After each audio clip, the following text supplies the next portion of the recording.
Hey, good morning guys. It's Thursday, September the 11th, up here on section F3. Currently the guys are about 3/4 of the way through the replacement of the section. I'm walking over the finished cap sheet membrane right now, and here's a look at the earlier morning process when they've torn the deck off, torn the roof off down to the deck to expose the steel deck. You can see here they've got their craft vapor barrier that goes directly over that steel deck.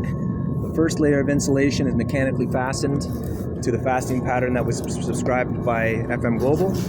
And then we've got our asphalt coated cover board that goes directly over top of the insulation layer.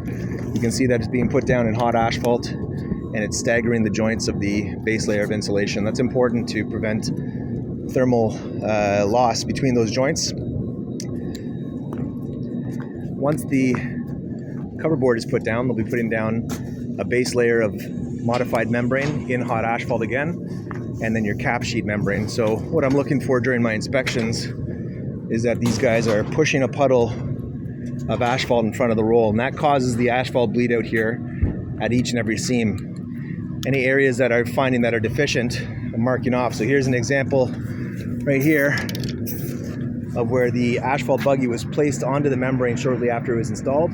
It's caused a bit of an erosion of the cap sheet, and we want to make sure that before the gravel surfacing is installed that all these areas are fixed. So they've been marked off.